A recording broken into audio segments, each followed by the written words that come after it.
بسم اللہ الرحمن الرحیم۔ السلام علیکم ناظرین کرام، میرے چینل میں خوش آمدید ایک نئی ویڈیو کے ساتھ۔ امید کرتا ہوں آپ سب خیر و عافیت سے ہوں گے۔ سلجوق سلطنت، جسے سلاجقہ بھی کہا جاتا ہے، یہ مسلمانوں کی 11ویں صدی کی وہ ریاست تھی جس نے وسطی ایشیا اور اناطولیہ کے بیشتر علاقوں پر حکمرانی کی۔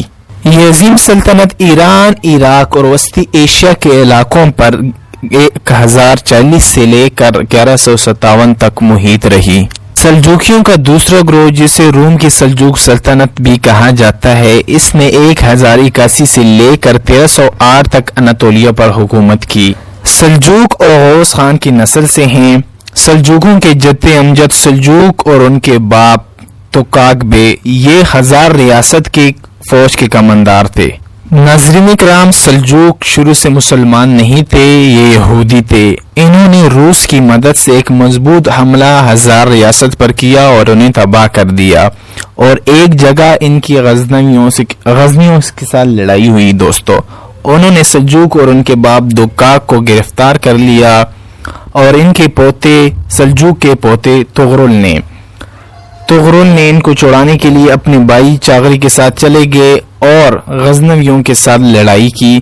شروع کی لڑائیوں میں جنگوں میں سلجوقیوں کو تو شکست ہوئی، لیکن آہستہ آہستہ یہ فتوحات کی طرف بڑھنے لگے، اور ایک وقت ایسا آیا کہ سلجوق سلجوقیوں نے سلطنت قائم ہونے سے پہلے غزنوی سلطنت کے سلطان مسعود کو شکست دے دی، اور پھر ان کی نسل و ان کے جانشینوں میں سے یہ آگے فتوحات حاصل کرتے رہے اور انہوں نے ریاست قائم کر دی۔ ناظرین کرام، سلجوقیوں نے جب غزنویوں کو شکست دی تو یہ اپنے لشکر لے کر، اپنا فوج ساز و سامان لے کر، بھیڑ بکریاں لے کر یہ سمرقند چلے گئے۔ سمرقند میں ان کی ملاقات مسلمان تاجروں سے ہوئی، وہاں پر یہ مسلمان ہو گئے، ان تاجروں کے ساتھ ان کی دوستی ہوئی، تو ان کے ذریعے یہ سلجوق اور ان کے باپ دوقاق اور ان کا خاندان مسلمان ہو گیا۔ دوستو، 1055 میں سلطان تغرل بغداد گئے، جو خلافت عباسیہ کا مرکز تھا۔ وہاں پر ان کے شاندار استقبال کیا گیا، اور تغرل بیگ خلافت عباسیہ کے لیے ہر موقع پر محافظ اور معاون رہے، بہت فتوحات میں ساتھ دیا۔ اس کے مقابلے میں خلافت عباسیہ نے سلجوقیوں کو مشرق اور مغرب میں سلطان کا خطاب دیا، اور ان کی سلطنت قائم ہو گئی، اور سلجوقیوں کے سب سے پہلے سلطان تغرل تھے۔ سلجوق سلطنت کی بنیاد تو سلجوق ابن دوقاق نے رکھی، اور اس کے پہلے سلطان تغرل تھے، اور اس سلطنت میں سلطان الپ ارسلان جیسے بڑے بڑے سلطان گزرے ہیں۔ اور اس کے بعد خلافت عباسیہ کے خلیفہ نے القائم اللہ نے اپنی بیٹی کی شادی سلطان تغرل سے کرا دی، اور سلطان تغرل کے بھائی چاغری بے نے بھی خراسان اور دیگر علاقوں کو فتح کیا۔ وہ بھی سلطان تغرل سے پیچھے نہیں رہے، انہوں نے بھی بے شمار فتوحات حاصل کی اپنی جانشینوں کے ساتھ، اور سلطان تغرل کے 1062 میں وفات کے بعد چاغری بے کے بیٹے سلطان الپ ارسلان سلطان بن گئے۔ سلطان الپ ارسلان سلجوقیہ سلطنت کے سب سے زیادہ طاقتور سلطان تھے۔ انہوں نے اپنے دور خلافت میں بہت بے شمار فتوحات حاصل کی، اور ان میں سب سے بڑی فتح مالازگر کی تھی، جس کے حوالے سے میں ایک الگ ویڈیو بنا چکا ہوں ناظرین کرام۔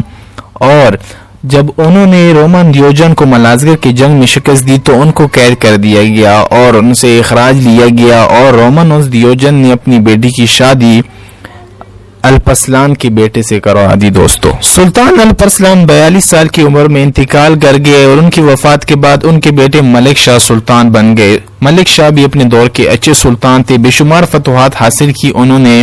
ان کے 4 بیٹے تھے، جن میں سب سے مشہور سلطان احمد سنجر ہے۔ جب ان کی وفات ہوئی ملک شاہ کی تو ان کے 4 بیٹے تھے جو سلطان بننا چاہتے تھے، تو سلطنت کا بٹوارا ان کے بیٹوں کی وجہ سے ہوا۔ سلطان ملک شاہ نے کسی کو خراسان کا حکمران بنا دیا تو کسی کو شام کا، سلطان احمد سنجر کو خراسان کا سلطان بنا دیا اور کسی کو شام کا۔ اس طرح سلطنت 4 حصوں میں بٹ گئی دوستو، اور اس کے بعد کچھ جو علاقے تھے وہ خوارزمیوں نے فتح کر لیے سلجوق کے، کچھ کسی اور نے، اور کچھ حشاشین نے، اور اس طرح سلجوق سلطنت کا زوال شروع ہو گیا دوستو۔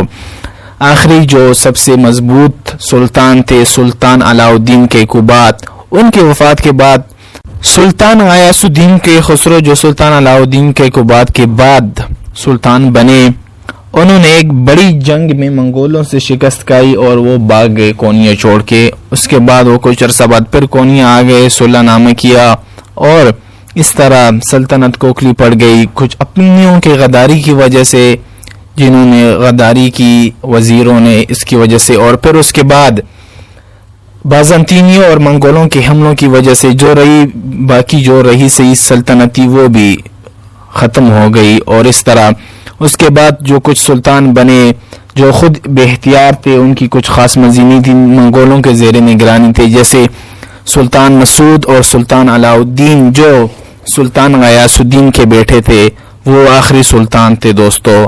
اور اس سلطنت کا اسی طرح خاتمہ ہوا، اور کچھ جو ان کے علاقے تھے عثمان بن نے فتح کر لیے، کچھ حشاشین نے اور کچھ دیگر خوارزمیوں نے، اور اس طرح اس سلطنت کا 1308 میں خاتمہ ہو گیا، اور اس کے بعد عثمانیہ سلطنت قائم ہو گئی دوستو۔